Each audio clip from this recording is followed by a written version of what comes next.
El médico investigador Roberto Koch se hizo famoso por descubrir el bacilo de tuberculosis en 1882, que fue presentando sus hallazgos el 24 de marzo de 1982 en la Sociedad Fisiológica de Berlín, así como el bacilo de la cólera en 1883. Después de otros lo descubrieron, pero independientemente no lo hicieron internacional. Él ganó el premio Nobel de la bacteriología, recibió en medicina en 1905. Su trabajo de Koch consistió en aislar el microorganismo causante de esta enfermedad y hacerlo crecer en un cultivo puro, utilizándolo para esta enfermedad en animales de laboratorio. En su caso, utilizó la cobaya, aislando de nuevo el germen de los animales enfermos para verificar su identidad comparándolo con el germen original. El germen original que él lo llamó fue el Mycobacterium. Es un género de la familia Mycobacteriaceae. Las micobacterias comprenden más de 150 especies de bacilos intracelulares facultativos que en su mayoría son aerobios obligados. Las micobacterias son responsables de múltiples infecciones humanas, incluyendo enfermedades graves como la tuberculosis, que lo causa el Mycobacterium tuberculosis, la lepra, que lo causa el Mycobacterium leprae, las infecciones por el complejo del Mycobacterium avium. Si bien los pulmones son el sitio más común de infección, las micobacterias pueden colonizar o afectar nuestro sistema, incluyendo ganglios linfáticos, piel, senos paranasales, ojos, oídos, huesos, sistema nervioso central y el tracto urinario. Vamos a profundizar y vamos a hablar de las micobacterias patógenas tuberculosas, las cuales se dividen en dos, en hombres y en diferentes animales. En hombres se encuentran las micobacterias tuberculosis, la Mycobacterium bovis, la Mycobacterium africanus. En diferentes animales se encuentra la Caneti, la Microti, la Pinedi y la Schotz. Su clasificación de los fármacos antituberculosos. Los fármacos antituberculosos guardan entre sí muy poca relación, al menos aparente, en su estructura o en su mecanismo íntimo de acción, a lo que puede atribuirse la eficacia de la administración combinada. Se dividen atendiendo a su valor terapéutico en dos grandes grupos. Se dividen en primera y segunda línea. De primera línea, con un alto índice de beneficio y también de riesgo, que deben ser empleados en un primer lugar, que es la isoniazida, rifampicina, etambutol, piracinamida y streptomicina. En la de segunda línea, su índice de eficacia de riesgo es menor, pero puede resultar muy eficaz en su caso de toxicidad a los anteriores o su resistencia, los cuales son los amicrolícidos, las quinolonas y las tetraxquinas, y los amicrolícidos. Vamos a hablar de las isonacidas. Las isonacidas tienen una actividad específica frente a las micobacterias tuberculosas. Es altamente eficaz frente al Mycobacterium tuberculosis en una concentración mínima individual y en el Mycobacterium bovis. De las micobacterias atípicas, y la más sensible es la Mycobacterium cansalacea. Se comporta como altamente bactericida contra los bacilos en fase de crecimiento rápido, tanto extracelulares como intracelulares. En cambio, es bacterostática contra los bacilos en estado de reposo, continúa siendo el mejor compuesto antimicrobiano.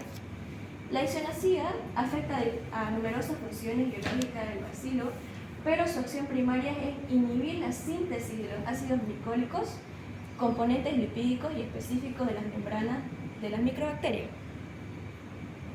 Su farmacocinética de la isonacida. Se absorbe muy bien por la vía oral, tiene una biodisponibilidad hasta el 90%, pero puede haber un fenómeno de primer paso, el tiempo del máximo de 1 a 2 horas. De forma excepcional, en casos críticos, se puede administrar por vía parenteral, apenas se une a proteínas y difunde a su facilidad a todos los tejidos en un material gaseoso, el líquido asístico y pleural, el líquido cefalorraquídeo. La concentración es del 20% de la plasmática, pero en caso de la afectación meningia, la permeabilidad aumenta y los niveles en el líquido se aproximan a los plasmáticos. La isoniazida es metabolizada casi totalmente en el hígado mediante la acetilación e hidroxilación. Reacciones adversas de la isoniazida. Considerando como un fármaco poco tóxico, esto ha contribuido a su posición en la terapéutica antituberculosa, aunque deben vigilarse con especial cuidado los signos de alteración hepática y neurológica. Ahora vamos a hablar del etambutol. El etambutol es un fármaco sintético que actúa exclusivamente sobre las microbacterias en fase de crecimiento, como las microbacterias tuberculosis, la microbacteria bovis, y su acción es bacteriostática, incluso sobre cepas resistentes a la isoniazida y a la rifampicina. Su farmacocinética tiene una biodisponibilidad oral de un 80% y un tiempo máximo de 2 a 4 horas, con un 25 de miligramos en su concentración plasmática, es de un 5 de miligramos. Se fija a las proteínas en el 40% con buena distribución tisular, que incluye a la eliminación principalmente renal en su mayor parte sin metabolizar. Sus reacciones adversas del etambutol a las dosis recomendadas es poco tóxico, aunque provoca algunas reacciones de hipersensibilidad con fiebre, artralgia, erupciones cutáneas, prurito, molestias gastrointestinales, cefalea, mareos, desorientación, alucinaciones. Su dosis menor de 15 miligramos puede provocar neuritis retrovulvar con reducción de la agudeza y del campo visual, alteración de los colores y estocomas. La piracinamida nos muestra una actividad tuberculosida solo en medios ácidos. De ahí que su eficacia sea máxima frente a los bacilos de la localización intracelular, en sí los macrófagos. A su concentración de 12,5 miligramos, actualmente se considera de primera línea en el tratamiento de duración corta asociado a la isoniazida y a la rifampicina. Utilizado como un fármaco único, se desarrolla resistencia con rapidez relacionada con mutaciones en el gen que codifica la piracinamida. Su farmacocinética se absorbe bien por la vía oral con un tiempo máximo de 2 horas con 45 miligramos. Tiene una buena distribución tisular y alcanza concentraciones suficientes en el líquido cefalorraquídeo. Se metaboliza en el hígado y los metabolitos, fundamentalmente el ácido pirazonoico, son excretados por la orina. El tiempo máximo de eliminación es de 12 horas. Sus reacciones adversas, las más frecuentes, es digestiva, causando náuseas y vómito. Tiene una hepatotoxicidad dependiente de la dosis, aparece un 15% asociada a la isoniazida y la incidencia puede ser mayor, pero en dosis habituales de 20 a 35 miligramos, la incidencia reduce, sobre todo si la administración no supera los 2 meses. En cualquier caso, es necesario vigilar la función hepática.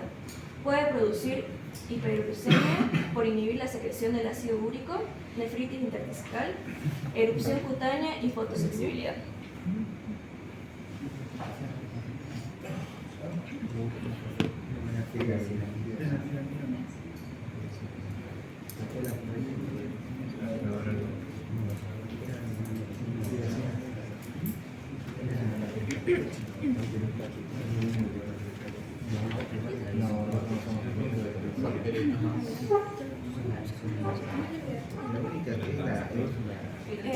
Buenos días, doctor, compañeros. Me presento. Mi nombre es Sonia Yulisa Justiniano Barba. Voy a continuar hablando de tuberculosis.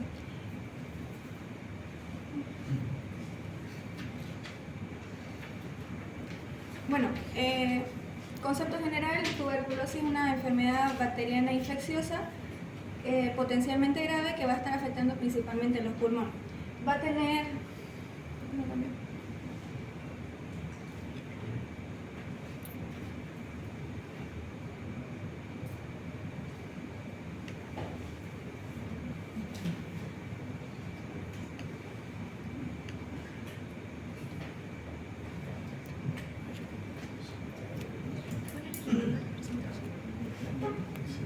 La presentación. Justamente en el aeropuerto.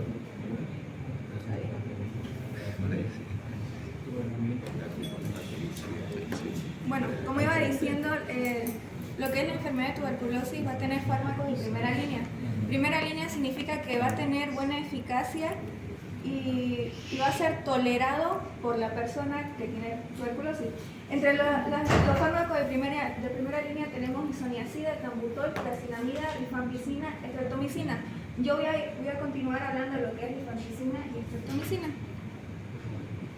Bien, rifampicina es un derivado semisintético de un antibiótico complejo macrocíclico, la rifampicina B, obtenida de Streptomyces mediterranea.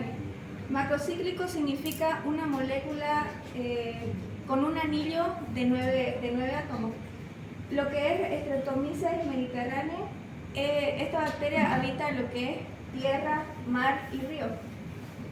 Lo que es la rifampicina es de amplio espectro, va a estar afectando a una amplia variedad de bacterias, va a estar inhibiendo el crecimiento de numerosas micobacterias, tanto típicas como atípicas, bacterias gram positivas y gram negativas. Entre las gram positivas serían Staphylococcus aureus, Staphylococcus coagulasa negativo. De las gram negativas serían E. coli, Pseudomonas, Proteus, Haemophilus influenzae, Neisseria meningitidis y Klebsiella. Rifampicina es bactericida, va a estar matando a lo que es la bacteria contra formas intracelulares y extracelulares de Mycobacterium tuberculosis, Mycobacterium bovis y casi todas las cepas de Mycobacterium kansasi y sobre cepas de Mycobacterias atípicas.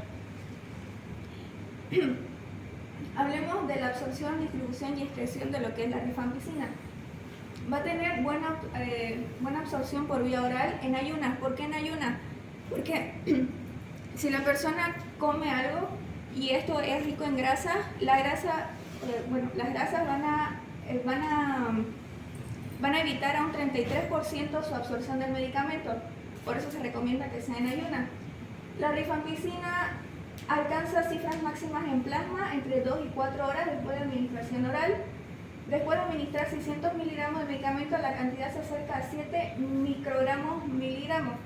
En cuanto a la distribución, se une bastante bien a lo que son a las proteínas en un 85%, pasa la barrera hematoencefálica y la placenta. Este fármaco se distribuye por todo el organismo y aparecen cifras eficaces en muchos órganos y líquidos corporales, por ejemplo, líquido cefalorraquídeo. Aquí, por ejemplo, se tiene que avisar al paciente que lo que son líquidos corporales, por ejemplo, sudor, saliva, orina, entre otros, por el efecto del fármaco, va a ser de color rojizo anaranjado, por eso hay que avisarle al paciente para que no se asuste. La vida media de lo que es la rifampicina dentro es de 2 a 5 horas. La eliminación, la rifampicina se elimina pronto a través de la bilis y comienza su circulación extrahepática. Durante este lapso el medicamento se desatila progresivamente. La absorción intestinal disminuye con la desacetilación y los alimentos de manera que el metabolismo facilita la eliminación del fármaco. Ahora, el mecanismo de acción de lo que es la rifampicina.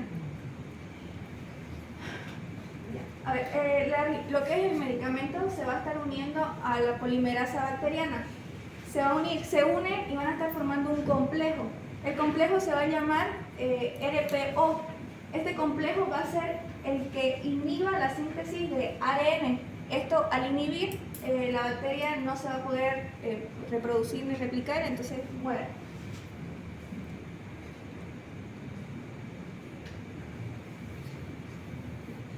Ahora, efectos adversos de la rifampicina. En dosis habituales no tiene por qué haber reacciones, pero en 4% tienen reacciones adversas notables, como puede ser erupciones, fiebre, náusea y vómito. La rifampicina es muy raro que provoque hepatitis o enfermedades hepáticas solita, pero si la persona tiene una enfermedad hepática crónica y más está tomando otros hepatotóxicos más rifampicina, puede ser muy dañino para la salud de la persona. Y también si toma rifampicina con isoniazida y está tomando otro hepatotóxico, también es dañino. Ahora, no debe proporcionarse rifampicina de manera intermitente ni en dosis diarias porque estos esquemas suelen acompañarse de efectos adversos. En 20% de los pacientes sometidos a ellos surge un síndrome de tipo gripal con fiebre, escalofrío y mialgia. También puede incluir eosinofilia, nefritis intersticial, necrosis tubular aguda, trombocitopenia, anemia hemolítica y choque. Aplicaciones terapéuticas de la rifampicina.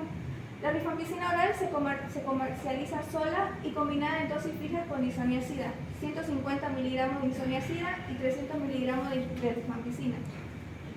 O con isoniazida y piracinamida, 50 miligramos de isoniazida, 120 miligramos de rifampicina y 300 miligramos de piracinamida. También existe una presentación parenteral para emplearse cuando no es factible por vía oral.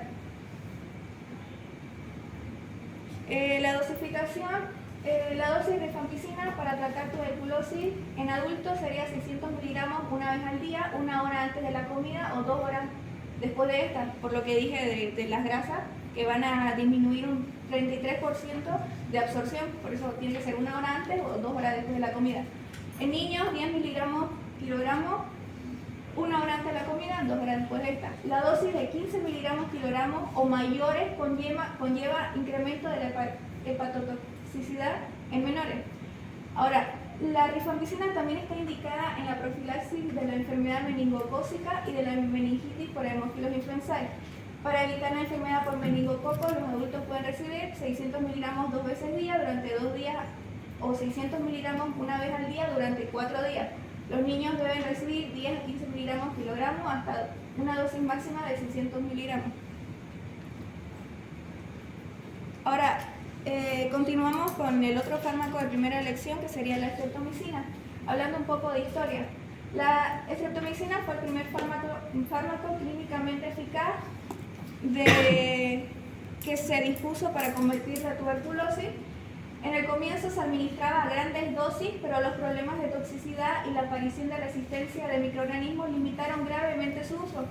Ante esta situación hubo que administrar el antibiótico en cantidades menores, pero la estreptomicina sola no constituyó el medicamento ideal para tratar todas las formas de la enfermedad.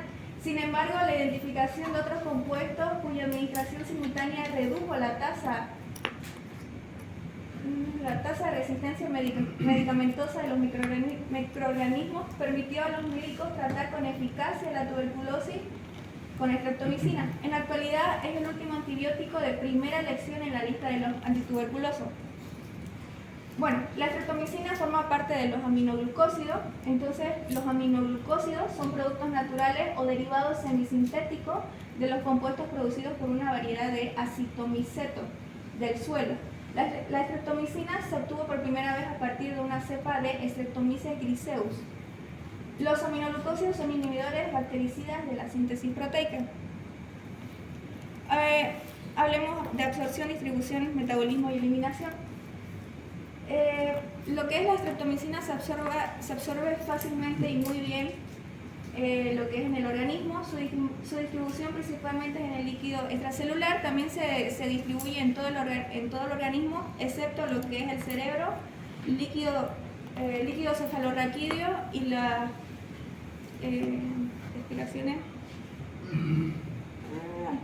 las secreciones bronquiales. En cuanto al metabolismo, no se metaboliza, su vida media es de 5 a 15 minutos. La eliminación de los aminoglucósidos se excreta casi por completo mediante filtración glomerular y se alcanza concentraciones de 50 a 200 microgramos mililitros en la orina. Adultos de 2 a 4 horas, neonatos de 5 a 8 horas, niños 2,5 a 4 horas. Es la eliminación del fármaco. Ahora, el mecanismo de acción. Al ser un aminoglucósido, pues tiene un mecanismo de acción. A ver, las bacterias tienen sus componentes, ¿no? Tienen citoplasma, tienen los ribosomas. Los ribosomas van a ser la parte principal donde va a actuar lo que es el medicamento. En este caso va a ser la estreptomicina, que forma parte de los aminoglucósidos. El ribosoma va a ser el que obedezca todo lo que mande el ADN de la bacteria. Para la mala suerte de la bacteria, tiene en su pared tiene porinas. Las porinas van a ser las que permiten entrar al fármaco y este lo daña a la bacteria.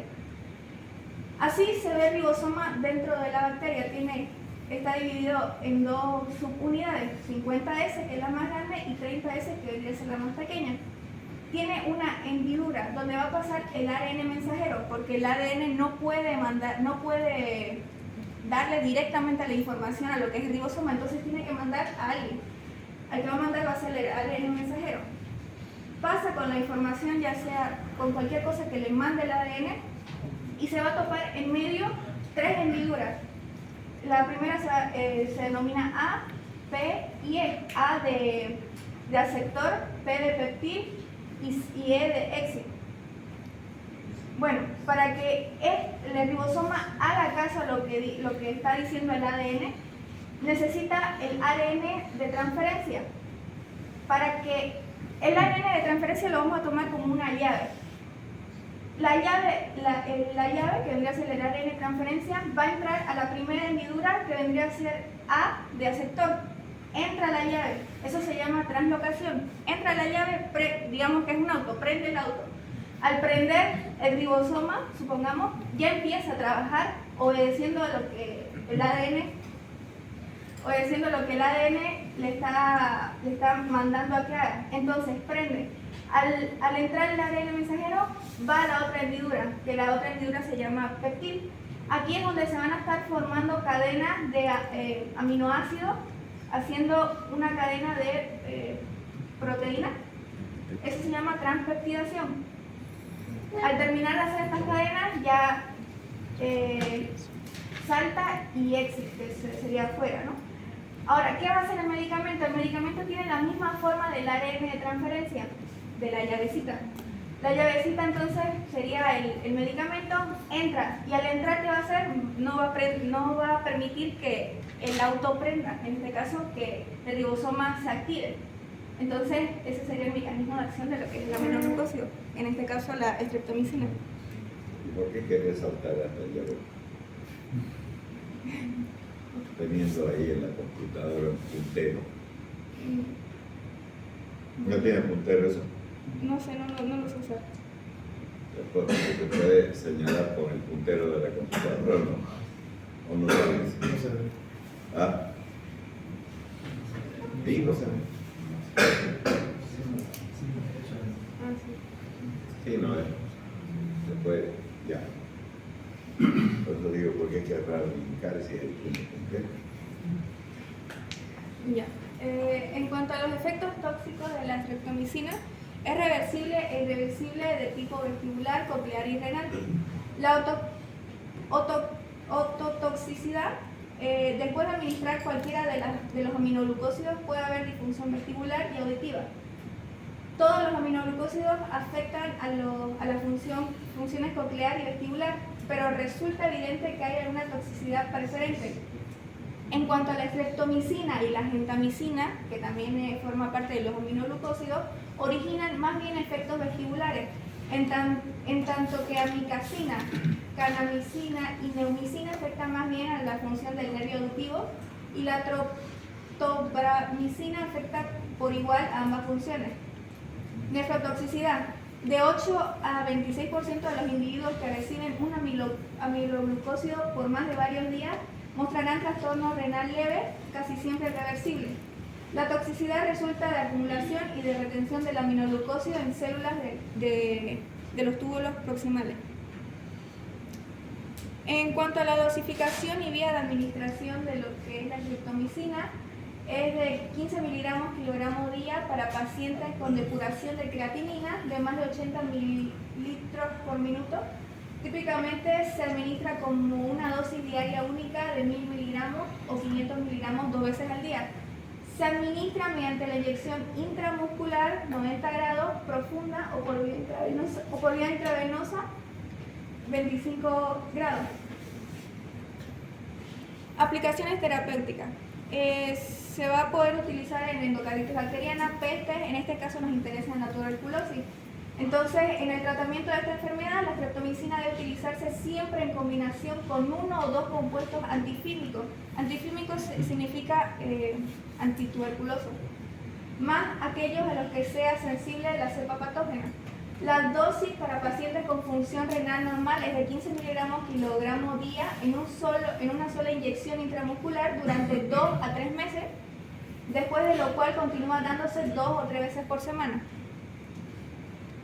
Ahora, ¿desde cuándo Bolivia está en la lucha contra esta enfermedad? Busqué, pero no sale fecha exacta, pero lo que dice es que la tasa de mortalidad por tuberculosis disminuyó un 45% entre 1990 y 2013. La tuberculosis es la segunda causa mundial de mortalidad después del VIH-Sida, causada por la bacteria Bacilo de Koch. Cada 24 de marzo en Bolivia se conmemora el Día Mundial de la Lucha contra la Tuberculosis para incrementar la concientización pública sobre las consecuencias sociales y económicas de la tuberculosis en quienes padecen esta enfermedad prevenible y curable. Ahora vamos a ver los esquemas en tratamiento de tuberculosis para primoinfectados.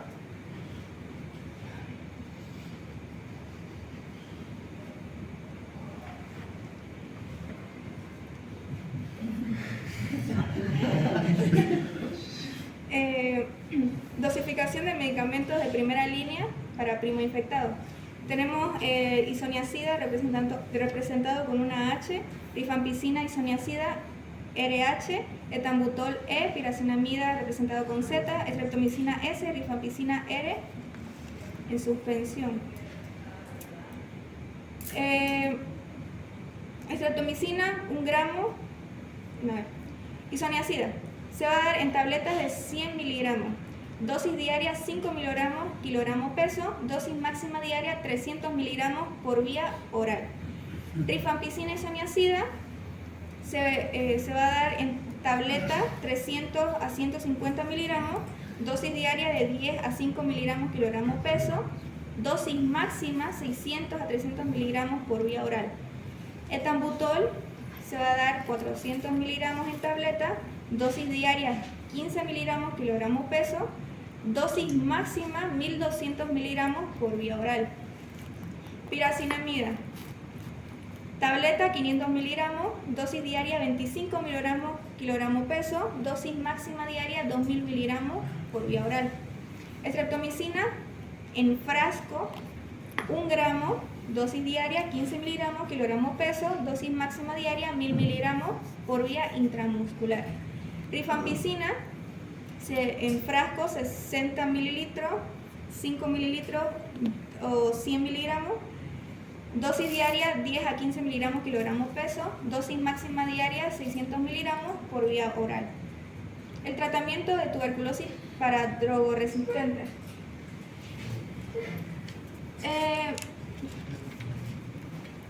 El medicamento se va a dar levofloxacina en comprimido en 500 miligramos, dosificación 750 a 1000 miligramos día, dosis diaria 1 gramo por vía oral.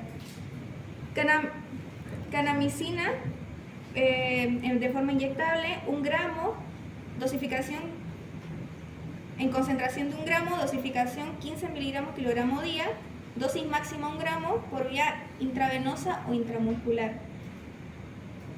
Etionamida en comprimido, concentración de 250 miligramos, dosificación 15 miligramos kilogramo peso, dosis máxima diaria 1 gramo por vía oral.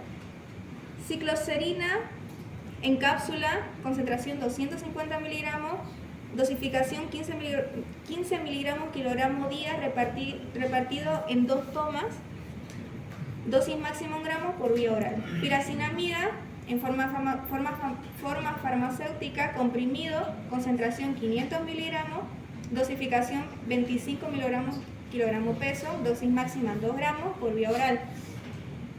Y etambutol en comprimido, concentración 400 miligramos, dosificación 15 miligramos kilogramo día, dosis máxima 1200 miligramos por vía oral. Tratamiento de tuberculosis para niños.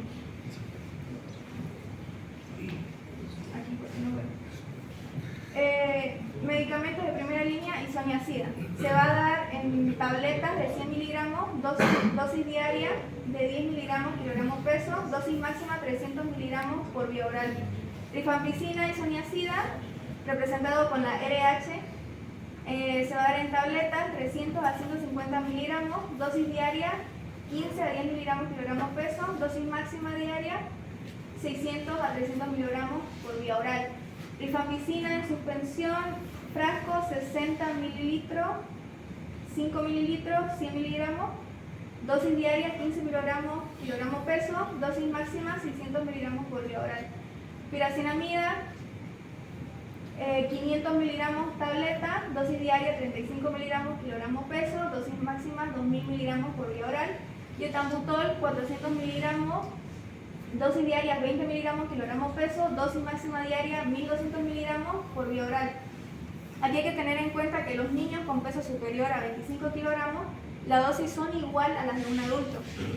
En caso de tuberculosis meningia o tuberculosis osteoarticular, el tratamiento debe prolongarse a 12 meses. Tratamiento de tuberculosis para mujeres embarazadas. Aquí se va a dividir en dos fases. La fase de iniciación, que va a ser dosis diaria en 2 meses, y fase de continuación en dosis de 3 a 4 semanas.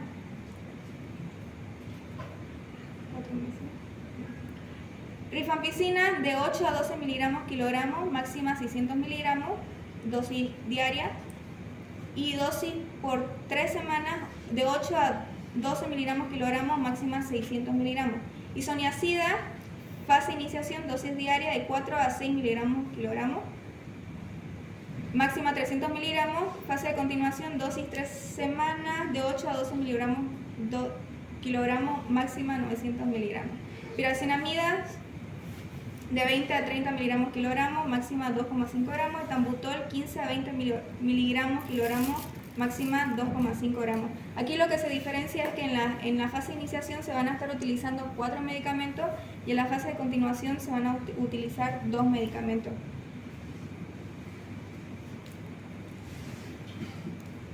Ahora, tratamiento de tuberculosis para meningitis tuberculosa. No encontré con dosificación, pero el esquema terapéutico en cuanto a la Sociedad Británica de Enfermedades Vectoras, 2 meses, isoniazida, rifampicina, piracinamida, estreptomicina o etambutol. A 10 meses, isoniazida y rifampicina. La Academia Americana de Pediatría, 2 meses, isoniazida, rifampicina, piracinamida, estreptomicina. De 7 a 10 meses, isoniazida, rifampicina. Y la Organización Mundial de la Salud, de 2 meses, isoniazida, rifampicina, piracinamida. Y de 4 meses, isoniazida y rifampicina. Lo que yo leí de donde saqué esta información era de un hospital de La Paz, donde dice que de la Sociedad Británica de Enfermedades de Tórax y Academia Americana de Pediatría le funciona muy bien lo que es este esquema, y que van a empezar a aplicar lo que es lo de la Organización Mundial de la Salud, porque no lo estaban aplicando. Y esa sería la bibliografía, y gracias.